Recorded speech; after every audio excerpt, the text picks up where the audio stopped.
Hola chicos, hola chicas. Hoy os traigo otro vídeo de lectura. Ya os he traído uno de Susan Sontag en libros El Benefactor. He estado mirando más libros de ella en la biblioteca y creo que más de uno caerá. Y de este ya no habrá más capítulos, yo creo, porque ya me he acabado el libro y no creo que os lea ninguno más porque sería reiterarme mucho.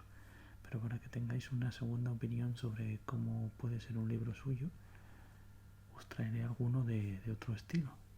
En este caso os leeré un capítulo entre los muchos que especialmente pues me ha parecido curioso, que es el capítulo 14, que según el índice se llama Mi mujer se pone enferma, una visita a Jean-Jacques y un acto de violencia, el profesor Bulgarot habla en el funeral, mi dolor. O sea, es lo que os dije, o sea, encima de no poner el nombre en el capítulo donde debería ir, que es aquí, que veis que pone 14 simplemente, pues os destripa totalmente, os hace un spoiler total de lo que vais a leer. Igual no os lo debería haber hecho, pero bueno, como tampoco os estoy leyendo el libro entero, tampoco pasa nada. Así que espero que os guste y nada, os lo leo. Capítulo 14. De esta guisa, mi esposa y yo vivimos sin discordias durante varios años. No experimentaba ningún deseo especial de viajar, y salvo una salida que hicimos para visitar a nuestra familia, no nos movimos de la capital. Pero entonces mi felicidad fue conducida hacia un brusco y cruel final. Un día mi esposa me dijo que no se había sentido bien. Yo había sospechado ya algo anormal, dada su constante somnolencia en las últimas semanas, la rara palidez de su cara y también por ciertas manchas blancuzcas que habían aparecido en sus brazos y piernas. Ella había sido siempre una persona de un carácter extraordinariamente equilibrado. Frío e insípido podía decirse, aunque yo no lo juzgara así. Pero después su carácter habitual había adquirido el inconfundible aspecto de la debilidad y la pesadez. Aun al confesarme lo mal que se encontraba, lo minimizaba, como si quejarse le resultara un esfuerzo excesivamente grande. Pese a sus protestas de que todo iba a ser una pérdida de tiempo y de que cualquier médico le diría que sufría del hígado, me apresuré a buscar servicio médico. Naturalmente estaba justificada al dar ese diagnóstico, mito de la medicina nacional que ha curado a muchos pacientes, distrayéndolos de sus enfermedades reales hacia otras imaginarias. Ojalá hubiera sido curada con aquel diagnóstico. En la enfermedad la imaginación lo es todo. Usándola adecuadamente puede curar, aunque también la imaginación mata. Pero la imaginación del cuerpo suele ser generalmente prosaica, hasta torpe. Los sueños son la poesía, la enfermedad, la prosa de la imaginación. Conocí a un incansable conservador que murió de un dolor que le empezó en la oreja, y un primo mío, abogado en los tribunales, que gustaba de las expresivas gesticulaciones con los brazos, que fue afectado de parálisis. En sociedades más simples que la nuestra, la enfermedad goza de un carácter colectivo o comunal. La típica forma de enfermedad es la plaga. En nuestra sociedad la enfermedad se reduce a un asunto privado. Las enfermedades modernas no son contagiosas. La enfermedad ataca a un solo hombre. Se inicia individualmente, en el órgano o la parte del cuerpo afectado, por la negligencia o por el cuidado excesivo. Es por consiguiente un juicio individual más que una infección. Por tanto, debe ser soportado con gran resignación, ya que no puede ser comunicada a otra persona. La enfermedad de mi esposa, tal como el médico me dijo, pues ella estaba realmente enferma, tenía este carácter moderno. No era transmitible de modo que yo no estaba en peligro, y además era incurable. Estaba afectada por una propensión hidrópica, manifestada por la condición corporal flemática, conocida como leucoflemacia, y por un creciente emblanquecimiento completamente normal de algunas partes del cuerpo, leucosis. Pero estas eran solo algunas apariencias externas de la fatal leucemia, un exceso de glóbulos blancos en la sangre. Mi esposa recibió la noticia con gran serenidad. Dado que no existía cura posible, no había tampoco nada que hacer, sino esperar en calma el desarrollo de la enfermedad. Juntos decidimos que permanecería en casa, en lugar de instalarse en un hospital, y su cuidado se convirtió en mi única y voluntaria ocupación. Le preparaba el té y le daba masajes en las piernas. Durante horas y horas me sentaba junto a su cama, acompañándola en algunas canciones u oraciones y jugando al tarot. Creo que no mencioné la afición de mi esposa a la astrología. Durante su enfermedad me enseñó a leer los naipes y me profetizó una larga vida, lo cual en estas circunstancias me añadió un exceso de melancolía. No pareció muy animada cuando le propuse avisar a su familia, aunque estuvo de acuerdo en que sería más apropiado en los últimos momentos. Deseando, sin embargo, proporcionarle mayor entretenimiento, decidí invitar a Jean-Jacques a nuestra casa. Salí un mediodía después de avisar a un vecino que iba a ausentarme por algunas horas, y encontré a mi viejo amigo, no en su café habitual, sino en otro, unas puertas más abajo en la misma calle. ¿Por qué?, le pregunté. Porque el precio del café ha subido a 65 céntimos y la nueva propietaria es muy poco amable. Jean-Jacques parecía especialmente seguro aquel día. Llevaba una copia mecanografiada de su nueva novela que enseguida autografió y me mostró. Le hablé de la nueva situación en casa y le pedí que hiciera una visita a mi esposa. Debería estar muy disgustado contigo, Hippolyte. Me has tenido alejado por mucho tiempo de tu princesa. No pensaba comérmela, como puedes suponer. Es cierto, pero tú tienes la cualidad de producir efectos trastornadores en la gente, querido Jean-Jacques. ¿Y ahora? Todavía sigo produciendo el mismo efecto, espero. Mi esposa ya no puede distinguir entre placer y sobreestímulo. ¿Por qué no vienes ahora? Iré más tarde. ¿Pero y el toque de queda? No te preocupes por eso. Quedé muy satisfecho, lo dejé enseguida y regresé a casa. Cuando Jean-Jacques llegó, alrededor de las 3 de la madrugada, yo estaba todavía amacándome en la silla junto a la cama de mi esposa donde normalmente dormía. Cuando escuché sonar el timbre, abrí los ojos y comprobé que ella estaba despierta todavía, escondida entre los almohadones. Las cartas de tarot yacían esparcidas sobre la mesita de noche y ella miraba con ojos febriles y con miedo hacia mí.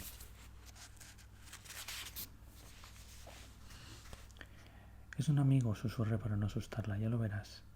No está dormida, dije a Jean-Jacques mientras me despojaba de la manta que cubría mis rodillas. Dejé la habitación de mi esposa y fui a abrir la puerta central. Jean-Jacques, vistiendo un completo uniforme de oficial enemigo, con condecoraciones de combate y la cruz de hierro, entró sin saludarme.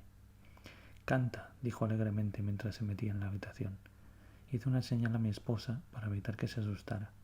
Ella empezó a cantar una nana y Jean-Jacques la acompañaba bailando junto a la cama, mientras sus botas resonaban pesadamente sobre el suelo. «Es perfecto», exclamé, y mi esposa estuvo de acuerdo. «¿Cómo supiste lo que debías ponerte?» «La mismísima imagen de la respetabilidad, amigo mío», contestó Jean-Jacques sin interrumpir su danza. «¿No te he dicho nunca que mi suegro es un oficial de la Armada?» «¿Qué?», murmuró Jean-Jacques. «El ejército, un oficial. La mismísima imagen de la respetabilidad», y a cada palabra daba un taconazo en el suelo. «Viva la victoria», murmuró mi esposa, escondiéndose aún más entre las sábanas, hasta que solo su cara fue visible. «Y ahora, querida señora, vamos a interpretar una marcha». Me cogió por los hombros y marcamos el paso militar, arriba y abajo por la habitación. Me sentía pleno de vivacidad, y en un momento me desasí de la poderosa mano de Jean-Jacques, posaba sobre mi hombro y corrí hacia el otro lado de la habitación. «Te declaro la guerra», grité.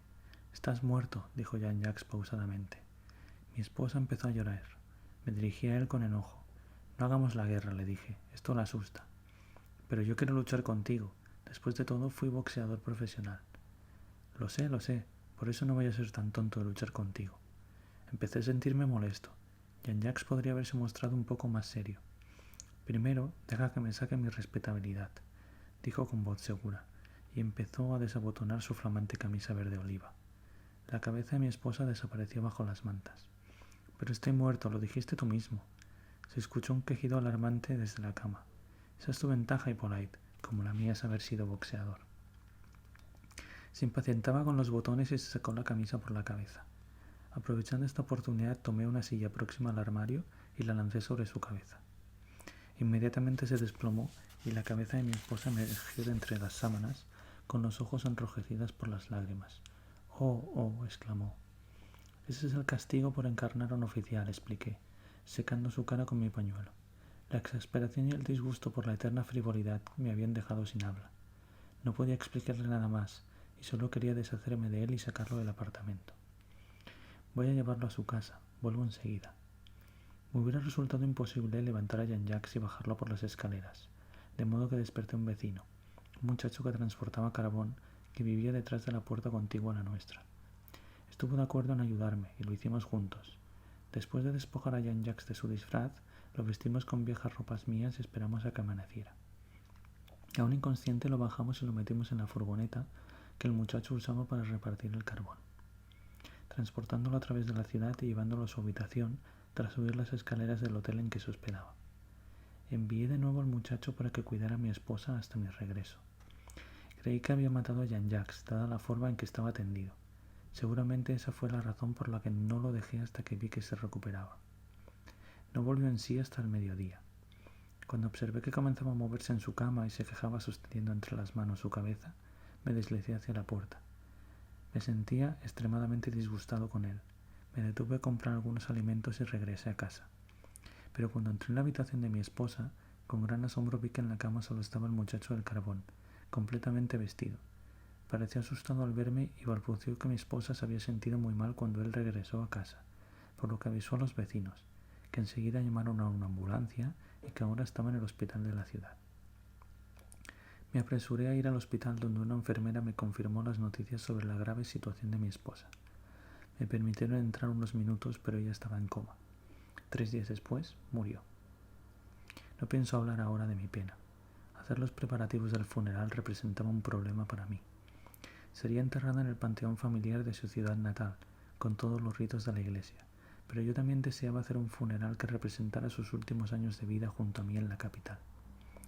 Por ello, y sin telefonear inmediatamente a su familia, dispuse que su cuerpo fuera colocado en un ataúd y conducido a nuestro apartamento. Enseguida llamé al profesor Bulgarov para que celebrara el funeral privado. Estuvo de acuerdo con la única condición de que invitaría a un pequeño núcleo de colegas y discípulos suyos. No invité a Jean-Jacques, pues todavía estaba muy disgustado con él por la falta de consideración y la absurda forma en que se comportó durante los últimos momentos de la vida consciente de mi esposa.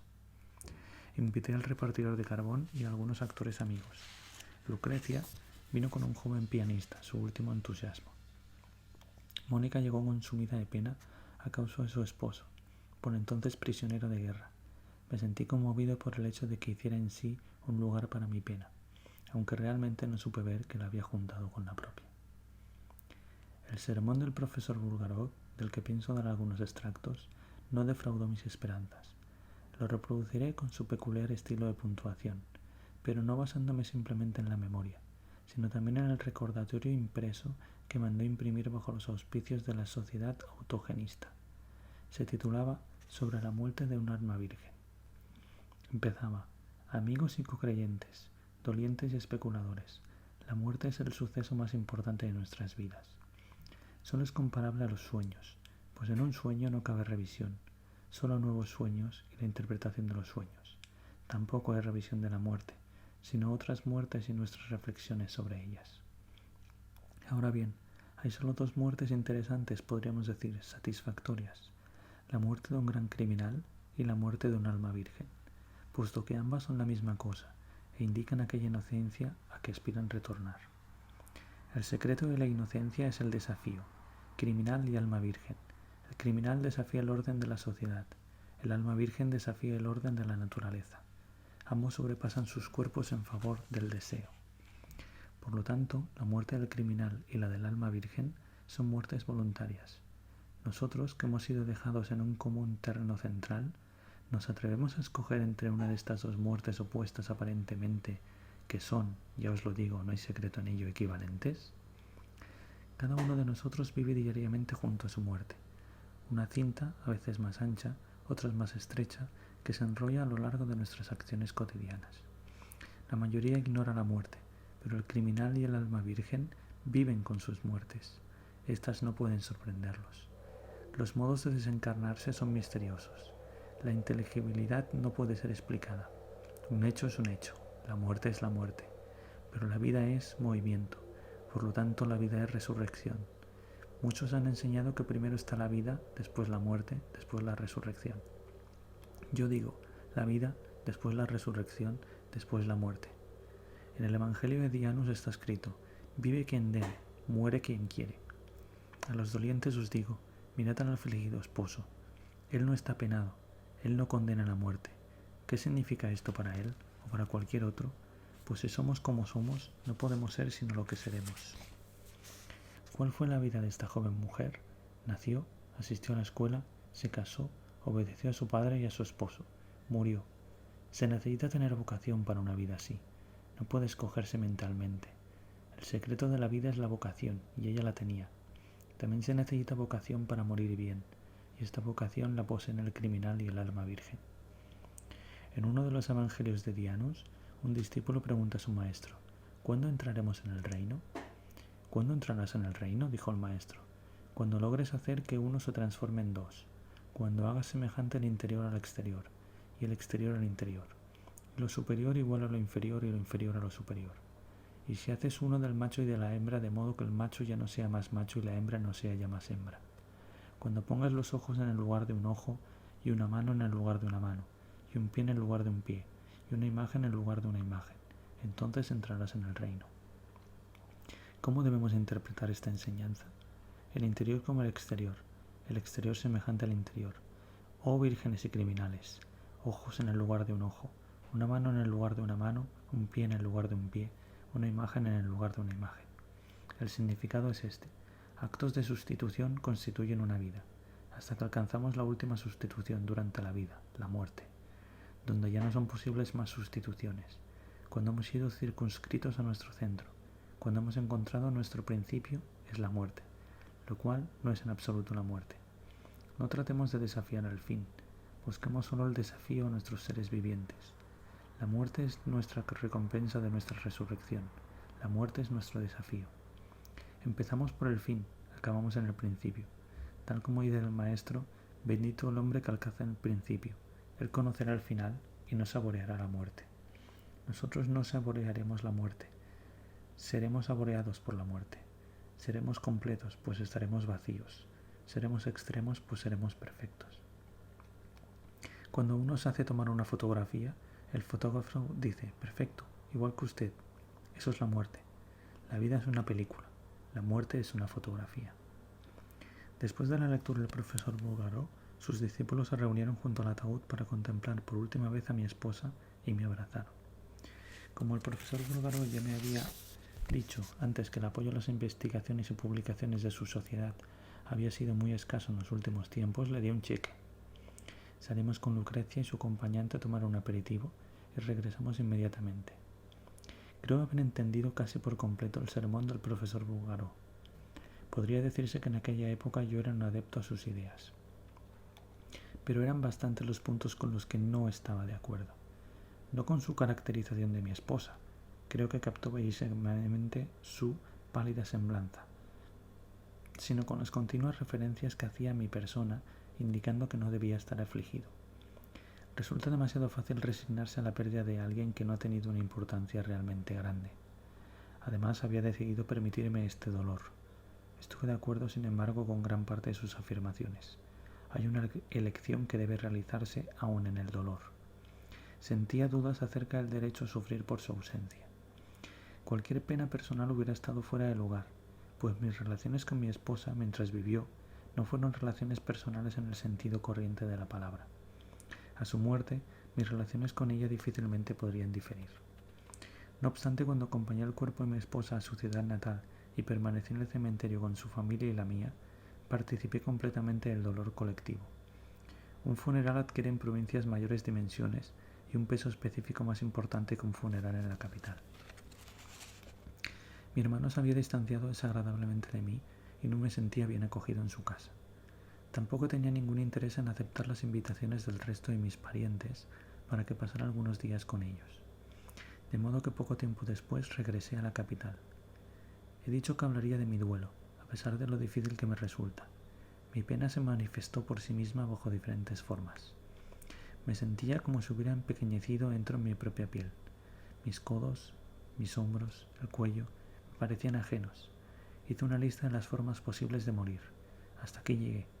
Muerte por locura, muerte por guillotina, muerte por guisantes que suben a través de la nariz, hielo atravesado en la garganta, caída en el hueco de un ascensor, crucifixión, el paracaídas que no se abre, gangrena, saltar por la ventana del dentista, arsénico en la sopa de cebolla, arrollado por un autobús, mordisco de serpiente, la bomba de hidrógeno, desilusión amorosa, un bastonazo, la ruleta rusa, la sífilis, ser aplastado por una pisonadora, cirugía negligente, ahogo, un accidente de aviación, píldoras para dormir, gases de automóvil, aburrimiento, paseo por la cuerda floja, harakiri, mordedura de tiburón, linchamiento, ultimátums, hambre, volar sin alas, volar con alas. Qué frágiles somos. Un recuerdo de infancia. Tenía 3 años, el pelo largo y vestía de blanco. Jugaba con un helado sobre el césped, frente a la casa. Tomando el sol en su jardín separado de nuestra casa por un seto de rosales, había una vecina que, por lo que yo había oído contar a mi madre, era viuda. Me acerqué al seto y la miré. Cuando ella se volvió hacia mí, le pregunté cómo murió su marido, y con un tono de inolvidable dulzura me respondió. Sus ojos se cerraron.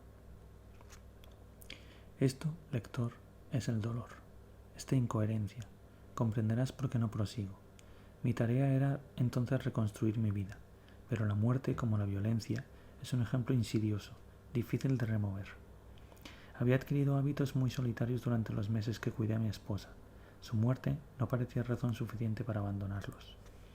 Es curioso que nuestro modo de vivir no esté proyectado con relación a una emoción intensa o a una única idea, sino bajo la forma de la acción. A pesar de mi codiciado deseo de estar solo, las visitas continuaron viniendo, prosiguiendo con sus misiones de consuelo.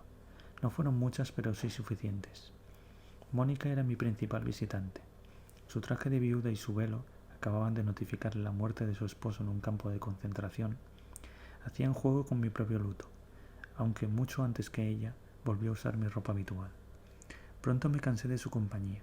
Me impacientaba con los tiernos mensajes que pasaba debajo de mi puerta, con las comidas que me preparaba, con su forma de taconear ruidosamente en mi apartamento.